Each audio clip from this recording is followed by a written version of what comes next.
우리 함께 기도하고 말씀 나누겠습니다. 아버지 하나님, 오늘도 말씀해 주옵소서. 이 말씀이 우리의 심령에 떨어지게 하시고 만배의 결실을 얻는 심령들 되게 하시며 이 종에게 성령의 기름을 더욱 충만하게 부으사 성령의 감동으로 성령의 지시하심으로 하나님의 말씀을 생명의 말씀, 믿음의 말씀을 전할 수 있도록 도와주소서. 예수 그리스도 이름으로 간절히 기도합니다. 아멘. 이 세상의 모든 종교에는 기도가 있습니다. 종교에 기도가 없으면 그것은 종교가 아니겠죠. 성경의 내용 중에서 약 3분의 1 이상이 기도의 말씀으로 가득 차 있습니다. 그리스도인의 기도는 하나님과의 대화입니다. 우리 믿음의 대상, 예배의 대상, 기도의 대상은 오직 창조주 하나님이십니다. 기도가 일상생활에서 얼마나 중요했으면 예수님께서 이 땅에 계실 때 기도에 대한 가르침을 주셨죠. 우리는 그것을 주기도문 혹은 주님이 가르치신 기도라고 말하죠. 우리가 기도할 때 기도 다 끝난 다음에 마지막에 예수님의 이름으로 기도합니다. 예수 그리스도 이름으로 기도합니다. 혹은 주님의 이름으로 기도합니다. 혹은 예수님의 공로를 힘입어 기도합니다라고 기도를 합니다. 이것은 기독교 외에는 그 어떤 종교도 그렇게 기도할 수 없습니다. 오직 예수 이름으로 기도할 수 있는 것은 그리스도인들에게만 주시는 특별한 권리, 특권입니다. 오늘 처음에 우리가 첫 번째 나누고 싶은 것은 예수 이름으로 기도하면 하나님이 시행해 주신다는 약속을 우리에게 주셨다는 거예요. 오늘 본문에서 지금까지는 너희가 내 이름으로 아무것도 구하지 아니하였으나 이제는 구하라. 너희가 이제까지는 아무것도 구하지 아니하였으라. 이 말은 그때까지만 해도 제자들이 기도할 때 예수님 이름으로 기도합니다라는 말을 몰랐다는 거예요. 그렇게 기도하지 않았다는 겁니다. 그런데 이제부터는 예수님의 이름으로, 예수의 이름으로 기도하라고 명령하세요. 그리하면 구하는 것을 받으리라고 약속하십니다. 이 명령과 약속의 관계를 우리가 항상 생각해야 합니다. 예수님은 우리에게 명령하시고 그 명령하실 때마다 반드시 약속을 주십니다. 이것이 하나님께서 우리에게 일하시는, 시행하시는 방식 가운데 하나죠. 오늘 요한복음 14장 13, 14절에 보면 너희가 내 이름으로 무엇을 구하든지 내 이름으로 예수 이름으로 무엇을 구하든지 내가 시행하리니 이는 아버지로 하여금 아들로 말미암아 영광을 받으시게 하려 하심이니라 그랬어요. 그리고 내 이름으로 무엇을 구하든지 내게 구하면 내가 시행하리라 이렇게 약속하셨어요. 그러니까 예수님은 무엇이든지 예수님 이름으로 구하면 다 시행하시겠다라는 거예요. 이게 뭐냐면 제한이 없다는 거예요. 무엇이든지 기도하면 다 시행하시고 들어주시겠다는 거죠. 그런데요, 단 한 가지 제한이 있습니다. 그것은 뭐냐면 하나님의 뜻대로 구할 때만 들어주신다라는 사실입니다. 요한복음 15장 16절에 보면 내 이름으로 아버지께 무엇을 구하든지 다 받게 하시리라 그랬죠. 자, 예수 그리스도 이름으로 예수 그리스도를 구주로 믿는 사람, 그리고 믿고 하나님의 자녀들이 된 사람, 구원을 받은 사람이 성령의 인도함을 받아서 하나님 앞에 기도하면 무엇이든지 다 응답해 주신다는 사실이에요. 예수님을 정말 잘 믿고 있나 믿지 않고 있나를 알려면 그 사람의 기도하는 내용을 들어보면 알 수 있습니다. 한 사람의 신앙의 기준은 그 사람의 기도의 내용을 넘어서지 못합니다. 어떤 사람 보면 항상 이기적인 기도를 해요. 자기 자신만을 위해서 이기적인 기도를 하는 사람은 다른 사람을 위한 이타적인 봉사나 행동을 절대 할 수가 없어요. 그것은 그 사람의 신앙의 한계다, 그런 뜻이죠. 당신은 오늘도 무엇을 위해서 기도하십니까? 만약 당신의 기도가 자기 자신을 위한 이기적인 기도, 그 굴레를 벗어나지 못하고 이기적인 기도로 일관되어 있다면 바로 그것이 당신의 신앙의 수준으로 우리가 평가할 수 있는 거예요. 그 자기 스스로 한번 평가를 해보십시오. 뭐 그런 기도 생활, 그런 신앙 생활로 이 세상을 밝히고 살리는 빛과 소금의 일을 감당할 수가 없다는 거예요. 구원받은 그리스도인들의 삶의 목적은 예수님이 우리에게 가르쳐 주시기를 나를 녹여서 다른 사람을 살리고 나의 선한 행위와 선한 삶을 통해서 빛이 되어서 다른 사람의 보온이 되므로 내가 빛이 되고 소금이 되는 삶을 살아야 할 것을 우리에게 요구하시고 가르쳐 주시는 거예요. 예수 믿는 사람은 그렇게 기도하라는 거죠.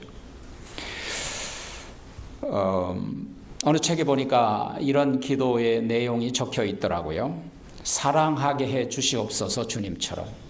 그 다음에 돕는 자가 되게 해 주소서 주님처럼. 다른 사람을 섬기는 자가 되게 해 주소서 예수님처럼. 다른 사람을 구원하는 자가 되게 해 주소서 예수님처럼. 주님과 함께 있게 해 주십시오. 24시간 동안 주님과 함께 가까이 있게 해 주십시오. 끝까지 낮아지는 주님의 그 고통의 모습을 닮아가게 해 주옵소서. 그래서 하나님과 함께 모든 사람들이 다 행복하게 살아갈 수 있도록 그렇게 기도하는 사람이 되게 해 주옵소서. 이 기도의 내용을 잘 이렇게 보았더니 이분의 신앙생활의 수준이, 신앙의 수준이 굉장히 높다는 것을 평가할 수 있어요. 이분이 왜 예수 그리스도를 믿는지 그 이유를 우리는 분명하게 알 수 있어요. 이분은 예수 그리스도를 자기의 생명의 구원자로 믿을 뿐만 아니라 오직 주님을 본받아 가기 위하여 살아가고 있다는 사실을 이 기도문을 통해서 알 수 있더라고요. 두 번째, 우리에게 오늘 주님께서 가르쳐 주시는 말씀은 예수 이름으로 기도하는 의미를 알고 기도해야 된다라는 거예요. 자, 예수 그리스도 이름으로 기도하라는 말은 어떤 중요한 의미가 있을까요? 첫 번째로 예수님을 구원자로 믿고 기도하라는 의미가 있는 거예요. 예수라는 이름은 하나님께서 우리에게 주신 축복의 이름이에요. 예수라는 이름은 히브리어의 여호와, 야훼, 여호수아, 영어로는 Jesus, 스페인어로는 예수스, 아람어, 지금의 시리아의 말로는 예수. 예수님 당시에 사용했던 예수님의 언어가 아람어기 때문에 성경에 쓰여 있는 대로 우리가 예수, 여호와, 여호수아를 예수라고 부르는 거예요. 그런데 이 예수라는 이름의 뜻은 여호와는 나의 구원이시다. 다시 말하면, 이걸 줄여서 말한다면 예수님은 나의 구원자시다, 그 말이에요. 예수라는 뜻이에요. 우리에게 구원자를 주셨으니까 얼마나 놀랍고 축복스러운 말씀인가요? 자, 만일 우리가 죄를 범했어도 구원자 예수님의 이름으로 기도하면 우리의 죄를 용서해 주신다라는 거예요. 우리가 기도할 때마다 예수님이 나의 죄를 용서하시고 나를 구원하시기 위하여 이 세상에 오셨다는 사실을 믿음으로 고백하고 나를 구원하기 위하여 십자가상에서 고난당하시고 죽으신 분이시며 죽으셨다가 다시 부활했다라는 사실을 내가 믿음으로 받아들이는 사람이 바로 예수 이름으로 구원 기도한다라는 뜻이라, 그런 뜻이죠. 그래서 우리가 예수를 믿지 않고 그냥 입술로만 예수 이름으로 기도한다, 이건 주술을 외는 것처럼 기도해 한다고 해서 그 기도가 하나님이 들으신다는 건 아니라는 뜻이에요. 예수 이름으로 기도합니다, 그 자체가 요술방망이가 아니란 말이에요. 우리가 아무리 미사 어구를 잘 사용해서 기도를 열심히 한다 하더라도, 아니 입술로 내가 예수 이름으로 기도한다 라고 할지라도 내가 정말 예수를 구주로 믿지 않으면 그 기도는 하나님 앞에 상달될 수 없다는 사실이에요. 그러니까 예수 이름으로 기도할 수 있는 특권은 예수 그리스도를 구주로 영접하고 믿는 사람에게만 주시는 특권이라, 그런 뜻이에요. 예수 안 믿는 사람이 나 예수 이름으로 기도합니다 라는 기도를 들어본 적이 있나요? 그 불가능한 거예요. 그래서 기도는 하나님의 자녀에게 주신 특권이에요. 두 번째로 예수 그리스도 이름으로, 예수 이름으로 기도한다는 뜻은 예수님의 공로를 의지하여 기도한다는 거예요. 종종 보면 성도들 중에 예수님의 공로를 위하여 내가 기도합니다 라고 기도하는 분들이 종종 있더라고요. 이것은 내가 하나님께 나아갈 때 나 스스로는 너무 부족합니다. 나는 아직도 허물이 많습니다. 주님, 내가 주 앞에 설 수 있는 자격이 오늘도 없습니다만 예수님의 십자가상에서 흘려주셨던 그 보혈의 피를, 공로를 의지하고 그 내가 고백할 때, 내가 회개할 때 주님이 그 피로 나를 씻으시고 현재 이 순간에도 주님이 나를 용서하신다는 사실을 믿고 그 공로를 의지해서 나갑니다 라고 고백하는 거예요. 그러니까 우리의 어떤 선한 행위나 어떤 조건으로 주님 앞에 나갈 자격이 없지만 우리가 주님 앞에 나아가고 예배드리고 기도하는 것은 오직 예수님의 공로를 의지해서 기도한다는 사실입니다. 예수님이 이 땅에 오시기 전에 구약의 백성들은 그러면 어떻게 하나님 앞에 나아갈 수 있었나요? 그 사람들은 오직 어린 양의 피를 가지고 하나님 앞에 나아갔습니다. 어린 양이 나를 대신하여 피 흘리시고 그 피로 나를 대신하여 죽으셨다는 사실을 믿고 장차 이 어린 양 같은 예수님이 오셔서 나를 영원히 구원하시라는 그 믿음을 가지고 구약의 백성들은 하나님께 나갔더라는 사실이에요. 그런데 오늘날 우리는 예수님은 정말 옛날에 오셨던 옛날에 그들의 예표가 아니고 정말 그 어린 양의 실체가 되셔서 이 시간 우리에게 오셔서 우리의 죄악과 허물을 대신 감당하시고 나를 위하여 산 제물이 되시고 나를 위하여 죽으시고 나를 위하여 부활하실 때 내가 주님과 함께 부활했고 주님과 함께 죽었다는 사실을 연합의 모습으로 믿음으로 하나님 앞에 나아가는 거예요. 이것이 뭐예요? 오늘날 주님 앞에 나아갈 수 있는 우리의 모습이고 또 예수님의 공로를 의해서 주님 앞에 나가는 거예요. 그래서 예수님의 공로는 은혜 중에 은혜예요. 하나님 앞에 나갈 수 있는 길이 되기 때문입니다. 그래서 우리가 하나님의 은혜로 기도할 수 있고 하나님의 그 공로로 예수님의 공로로 예배드릴 수 있고 우리 이 자리에 앉아 있는 것도 우리가 예수님의 공로 때문이에요. 세상에 있는 우리들을 한 군데로 모여서 주님의 몸을 이루시고 그리고 우리의 기도와 예배를 받으시는 하나님의 백성됨의 표징으로 이 자리에 앉아 있는 거예요. 이것은 오직 예수님의 공로일 뿐이다. 세 번째로 예수 그리스도 이름으로 기도한다는 뜻은 하나님의 뜻에 맞게 기도한다는 뜻이에요. 아니 예수 이름으로 기도하는 그 기도가 어떻게 하나님의 뜻과 반대되는 기도를 할 수 있겠어요? 그렇지 않습니까? 예수 믿고 우리가 그리스도인이 되었지만은요 버리지 못한 것이 종종 우리에게 있어요. 그게 뭡니까? 아직도 내 중심으로 생각하고 내 주장을 내세우고 살아가고 있다는 사실이에요. 이제는 하나님의 영광을 위하여 살겠다고 기도하면서도 그리스도를 위하여 살겠다고 이웃을 위하여 내가 봉사하겠다고 섬김의 삶을 살겠다고 다짐하고 약속하면서도 날마다의 말과 행동들이 여전히 내 중심일 때가 너무 많다는 거예요. 예수 믿는 사람들이 하나님의 뜻대로 기도하는 걸 알지만 대부분이 기도할 때 보면 자신의 유익을 위해서 한다고 기도할 뿐만 아니라 어려운 상황을 벗어나려고만 기도할 뿐이지 이 어려운 상황을 통해서 주여 내게 하고자 하는 뜻이 무엇이며 하나님의 뜻이 무엇이길래 내게 이런 고난을 허락하십니까? 라고 기도하지 않는다는 거예요. 하나님의 뜻을 구하지 않는다라는 사실이에요.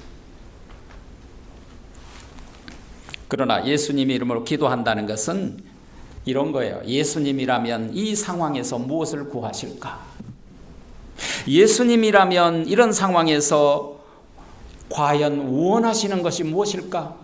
WWJD What would Jesus does? 주님이라면 어떻게 할까? 이런 걸 구하는 거예요. 어떤 상황에서도. 예수님께서는 참 좋은 기도의 본을 우리에게 여러 번 보여주셨죠. 가령 예를 들어서 예수님께서 겟세마네 동산에서 십자가를 바로 지시기 전 아버지여 할 수 있거든 이 잔을 내게서 피하게 하소서 이 잔을 내게서 건너가게 하소서 그러나 즉시 그 기도를 바꿉니다. 그러나 아버지시여 내 뜻대로 마옵시고 아버지의 뜻대로 되기를 원합니다. 자기의 뜻을 포기하고 비록 그것이 고난일지라도 하나님의 뜻을 구하셨습니다. 바로 그것이 우리가 구해야 될 하나님의 뜻을 구하는 성도의 기도, 그것이 곧 예수님의 이름으로 기도한다는 뜻이라 그런 뜻이에요. 기도할 때 우리의 뜻을 포기하고 하나님의 뜻이 무엇인지 구하고 예수 이름으로 기도하는 것, 그럴 때 하나님이 우리의 기도를 받으신다라는 사실입니다. 그러면 어떤 결과가 일어나느냐? 내가 혹시 그 기도를 잘못할지라도 예수님처럼 이 잔을 내게서 물러가게 해달라고 기도할지라도 즉시 성령님이 깨닫게 하신다. 그리고 하나님의 뜻을 구하도록 도와주신다라는 사실입니다. 이것이 로마서 8장 26절이잖아요. 이와 같이 성령도 우리의 연약함을 도우시나니 우리가 마땅히 빌 바를 알 수 없을지라도 성령의 말할 수 없는 탄식으로 하나님의 뜻대로 기도하게 하여 주시느니라. 이것이 바로 믿는 사람에게 주신 하나님의 특별한 각별한 은혜예요. 오늘 본문에서 이렇게 약속해 주시잖아요. 너희가 무엇이든지 아버지께 구하는 것을 내 이름으로 다 주시리라. 무엇이든지 그랬어요. anything. 이거는 제한이 없다는 거잖아요. 하나님의 뜻에는, 하나님의 능력에는 제한이 없어요. 하나님 무엇이든지 할 수 있어요. 근데 다시 아까 제가 말씀드리지만 한 가지 제한이 있는데 바로 그것이 하나님의 뜻대로 구하라는 거예요. 하나님의 뜻. 그 뜻 안에서 무엇이든지 구하면 하나님 다 이루어 주시겠다는 거예요. 종종 어떤 사람들은 기도하는데 목사님 왜 응답이 없을까요? 그래요. 어떤 분들은 제가 기억하는데 제가 한 가지 목적을 가지고 25년을 기도했는데 목사님 왜 그 기도가 이루어지지 않을까요? 그렇더라고요. 그런데요, 초대교회 예루살렘 교회의 감독이었던 예수님의 혈족의 동생 야고보 감독이 이 두 가지 기도 응답을 받지 못하는 두 가지를 지적해 주셨어요. 그게 뭐냐면 야고보서 4장 2, 3절이에요. 너희가 기도 응답을 얻지 못함은 첫째 구하지 아니한 연고예요. 기도하지 않으니까 응답을 안 주지요. 두 번째로는 뭐라고요? 구하여도 받지 못한 까닭은 정욕으로 쓰려고 이기적으로 기도하였기 때문이라 그랬어요. 기도 응답을 받지 못한 이유가 첫째 기도하지 않은 거예요. 한 번 하고 말았든지. 두 번째로는 이기적으로 내 정욕을 위하여 쓰려고 하면 하나님이 응답하지 않는다고 분명히 말씀하세요. 자, 네 번째로 예수님의 이름으로 기도한다는 뜻의 의미는 우리가 예수님과 동행하는 삶이 있어야 한다라는 뜻이에요. 우리가 기도할 때 그 기도가 응답되기를 하나님이 주실 것을 믿고 기도하지요. 그렇죠, 누구든지. 그런데 예수님께서는 하나님의 응답을 받으려면 단지 예수 이름으로만 기도하지 말고 또한 하나님의 뜻대로만 기도하지 말고 단 우리 세 번째로는 어떻게 하라는 거예요? 예수님과 연합하여 동행하는 삶이 있어야 된다니까요. 여러분 요한복음 15장의 포도나무 비유에서 예수님이 말씀하셨어요. 너희가 내 안에 거하고 내 말이 너희 안에 있으면 무엇이든지 구하라. 그러면 다 얻으리라 그랬어요.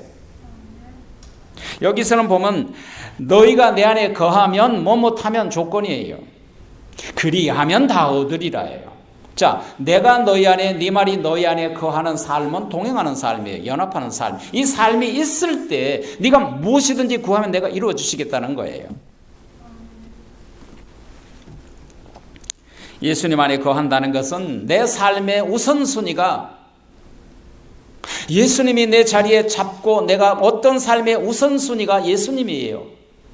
내가 무슨 일을 하려고 해도 예수님이 우선순위가 돼. 내가 누구를 만난다 할지라도 예수님의 우선순위가 되어야 돼요.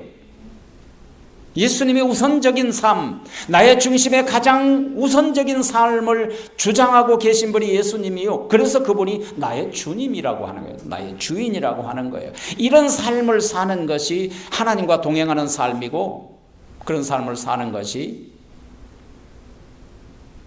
예수님과 연합한 삶이라 그 말이에요. 이런 삶이 있을 때 비로소 Whatever you ask me anything and I will give you all things. 무엇이든지 우리에게 기도하면 무엇이든지 다 응답하신다는 거예요. 여러분 그걸 알아야 돼요. 예수님 안에 거하는 삶을 살고 내가 구할 때 주님이 응답하여 주신다. 이 무엇이든지 구하는 바를 받으리니 이는 너희가, 여기 보면요, 요한일서 3장 22절에 보면 똑같은 원칙이 있어요. 거기에 보면 이런 말씀이 있어요. 무엇이든지 구하는 바를 그에게 받나니, 주님께로 받나니 이는 우리가 첫째 그 계명을 지키고 둘째 그 앞에서 기뻐하는 것을 행함이니라. 여러분, 기도 응답을 받는 조건이라니까요, 방식이라니까요, 먼저 우리가 주님이 기뻐하는 삶을 행함이 있어야 되고, 그리고 우리가 그 계명을 지키는 거예요. 하나님의 말씀을 지키고 새 계명, 내가 너희를 사랑한 것 같이 다른 사람을 사랑하라, 예수님을 사랑하라는 사랑의 계명을 지킬 때 내가 무엇이든지 구하면 받으리라고 이 계명의 이 약속을 다시 한번 우리에게 확인해 주는 거예요. 그러므로 예수님의 이름으로 기도할 때, 주님, 나는 부족하지만 예수님 안에서 함께 연합하여 동행하고 살겠습니다. 예수님이 원하는 대로 살도록 나를 좀 도와주세요라고 결단하는 기도와 함께 우리가 간구해야 되는 거예요. 삶은 엉터리로 살면서 말만 예수 이름으로 기도합니다 들어달라고, 그 가정스럽잖아요, 하나님 앞에. 그게 바로 바리새인이거든요. 그렇게 예수님으로 기도할 때 어떤 약속을 주셨느냐, 제가 말씀드렸죠. 하나님의 일하시는 방식은 명령과 약속이 함께 주어진다는 거예요. 그렇게 기도할 때, 그런 삶을 살 때 하나님이 주신 약속이 오늘 24절이잖아요. 이제까지는 너희가 내 이름으로 아무것도 구하지 아니하였으나 구하라 명령합니다. 그러면 받으리라. 너희 기쁨이 충만하리라. 그래서 하나님께서는 무엇을 구하든지 주시고 받는 기쁨이 우리에게 충만한 삶을 살기를 원하세요. 하나님은 주시는 분이세요. 독생자까지 다 내어주셨어요. No spare anything. 어떤 것도 남기지 않고 우리에게 다 쏟아부어 주셨어요. 십자가상에 물 한 방울 피 한 방울까지 다 쏟아부어 주신 분이세요. 주시기를 원하세요. 기다리세요. 그래서 그것을 받는 기쁨이 우리에게 있는 모습을 보고 즐거워하시고 흐뭇해하신 분이 예수님이세요. 빌립보서 4장 6, 7절이죠. 아무것도 염려하지 말고 모든 일에 기도와 간구로 너희 구할 것을 감사함으로 너희 하나님께 아뢰라. 그리하면 모든 지각에 뛰어난 하나님의 평강이 네 마음과 생각을 지키시리라. 구하라, 그러면 지켜주리라. 근데 여러분, 이 말씀을 기도하고 그 기도를 응답하여 주실 것을 먼저 감사하라는 거예요. 감사할 수 있는 건 믿음이잖아요. 주실 걸 믿고. 그리하면 하나님의 평강이 네 마음과 생각에 가드를 세워주겠다는, 가드. 한글로 보디가드를 세워주겠다는 거예요. 그 보디가드가 누구예요? 평강이에요. 잘 들으십시오. 이 평강, 이 에이레네라는 것은 마치 농부가 밭을 갈기 전에 반드시 해야 될 일이 있어요. 아니, 씨를 뿌리기 전에 반드시 해야 될 일이 있어요. 그게 뭐예요? 밭을 갈아엎는 거예요. 밭을 갈아엎고서 평평하게 한 다음에 거름을 주고 거기에 씨앗을 뿌려야 씨앗이 움트는 거예요. 여러분, 돌짝밭이나 엉겅퀴 밭에 씨앗을 뿌린다고 그 씨앗이 나질 않아요. 무슨 얘기입니까? 우리가 기도하고 하나님 앞에 신앙생활할 때 먼저 하나님 앞에 우리의 마음밭을 갈아엎어야 돼요. 이건 뭐예요? 회개죠. 그때 하나님 앞에 깨끗한 모습으로 나갈 때 우리가 받을 수 있다는 거 아닐까요? 하나님의 응답과 기쁨의 열매와 생명의 씨앗을 뿌리기 전에 먼저 평강의 마음이 되어야 됩니다. 우리가 평안하기 위해서는 죄악이 우리에게서 떠나고 용서의 믿음과 기쁨이 우리에게 있을 때 비로소 우리는 평안하게 되는 거예요. 사랑하신 여러분, 마음이 불안하고 두렵고 번민이 가득 차 있는 상태를 엉겅퀴의 마음이에요. 그게 돌짝밭 같은 마음이라고 예수님이 마태복음 13장에서 우리가 가르쳐 주셨잖아요. 거기에 그거 가지고는 우리가 뭘 해결될 수가 없습니다. 여러분, 힌트를 하나 드리죠. 마음이 불안하고 두려울 때 아무 일도 저지르지 마세요. 되지 않습니다. 마지막 세 번째로, 성령님이, 우리가 예수 이름으로 기도하면 성령님이 탄식하며 하나님의 뜻대로 간구하도록 우리를 도와주세요. 이게 하나님이 우리에게 주신 특권이에요. 오늘 보면 25절에 보면 이것을 비유로 일렀거니와 때가 이르면 다시는 너에게 비유로 이르지 않겠다 그러셨어요. 비유라는 말이 영어로는 parable이잖아요. 이 패러블이 헬라어로는 파라볼레 말이에요. 파라볼레. 이 파라볼레라는 말이 변해서 영어로 패러블이라고 됐고 이 두 단어가 합쳐진 거예요. 파라와 볼레오 그 말이에요. 파라라는 말은 내 곁에 그 말입니다. 파라클레토스. 성령님은 내 곁에 나를 도우시는 분이세요. 파라볼레오 그 말은 볼레오라는 말은 던져준다는 거예요. 곁에 던져준다는 말이에요.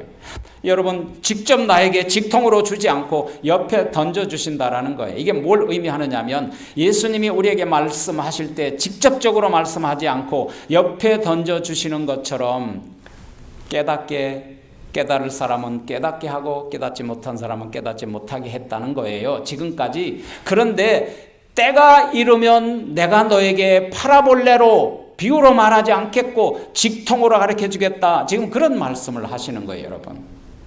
이게 무슨 뜻이냐면 오늘 때가 이른다는 그 말은 때가 이르면 밝혀준다 그랬거든요. 오늘 밝혀준다라는 말은 뭐냐면 아직 숨겨져 있는 걸 불을 비춰서 훤히 보이게 해주신다라는 거예요. 지금은 하나님의 말씀이 무슨 뜻인지는 몰라요. 가르쳐줘도 막막해요. 자꾸 딴 생각만 나요. 그런데 성령이 내게 역사하고 임하시면 그것이 밝히 보여지는 거예요. 믿으십니까? 여러분 가령 요한복음 10장에 보면 유태인들이 예수님 앞에 예수님이 뭔가 좀 특별한 분 같으니까 예수님에게 쫓아와서 당신의 신분을 밝혀주시오. 긴가민가 하니까 확실하게 밝혀달라는 거예요.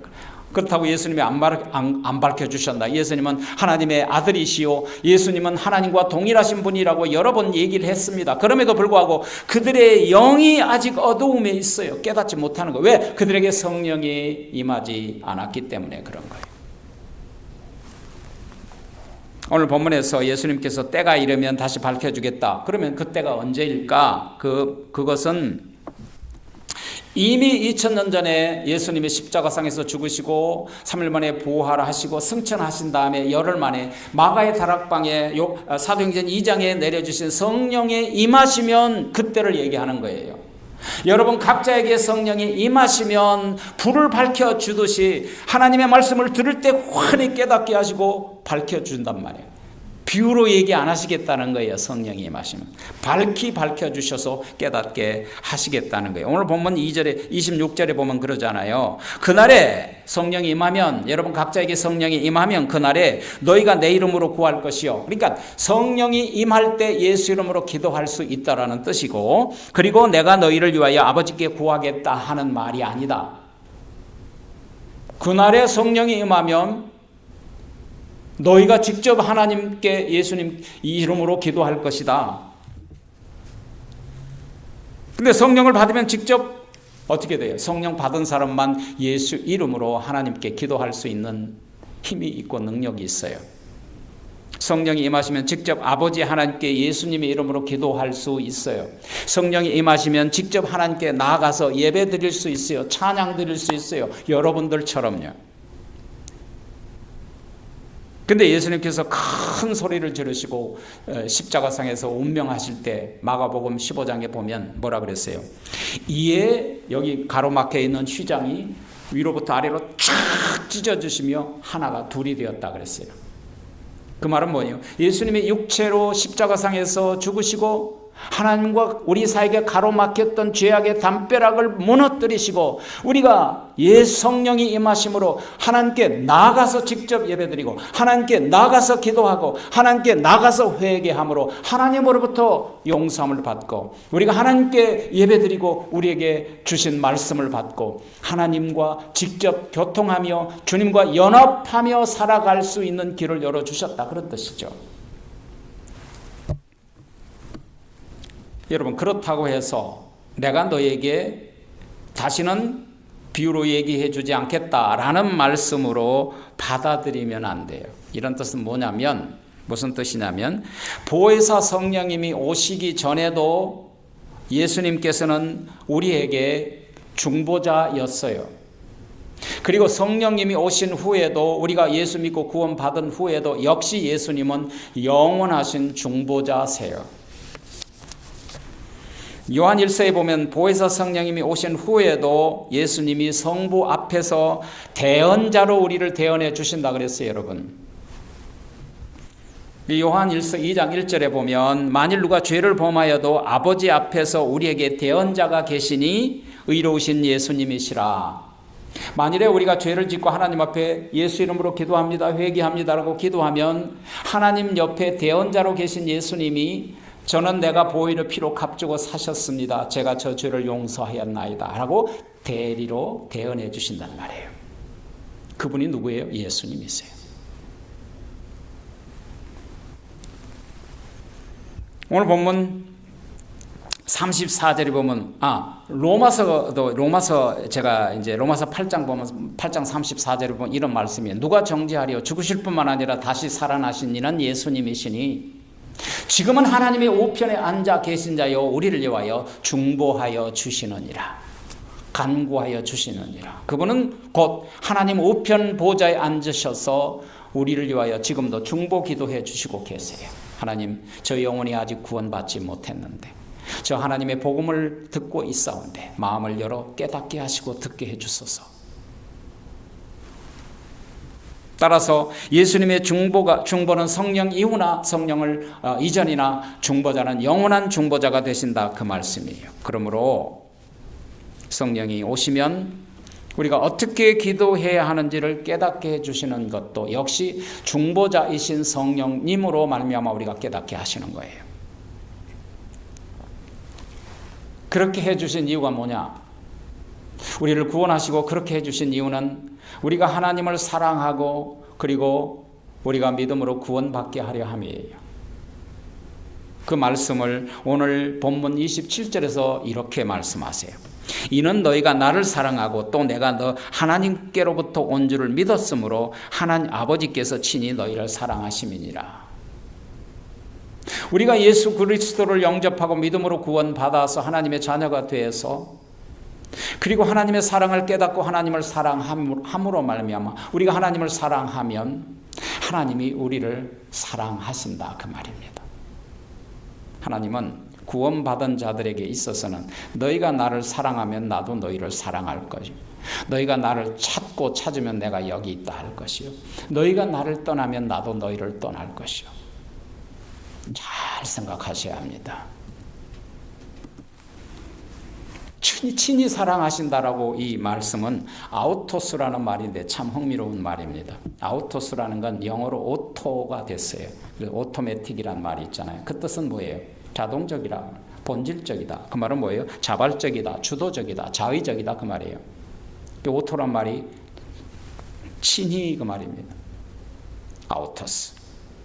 자, 하나님께서 우리를 주도적으로 선택하셨어요.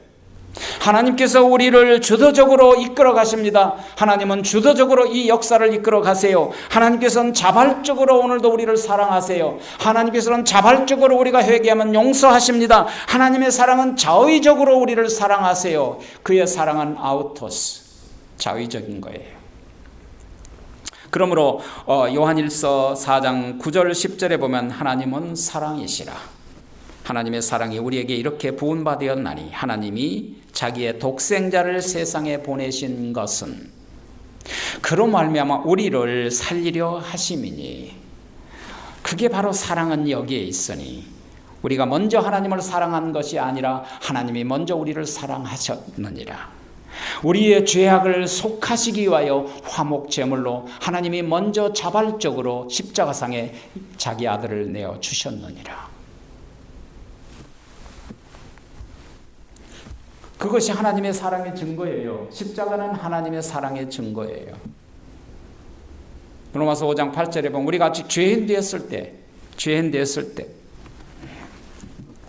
그리스도께서 우리를 위하여 죽으심으로 말미암아 하나님께서 우리에게 대한 자기의 사랑을 확증하셨느니라. 하나님의 사랑은 십자가에 있는 거예요. 십자가를 우리가 날마다 예배 드릴 때 와서 바라볼 때마다 하나님의 사랑을 기억해야 합니다. 우리가 아직 죄인 되었을 때 자기 아들을 십자가에 내어놓으시고 우리를 구원하신 그 구원의 사랑은 자발적인 사랑이에요. 그렇습니다. 하나님께서는 예수 그리스도의 이름으로 기도하면 자발적으로 응답해 주십니다.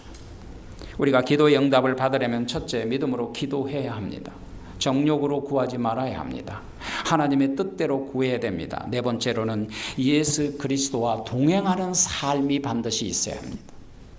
그리할 때 하나님은 오늘도 당신을, 우리를 자발적으로 사랑하실 줄 믿습니다.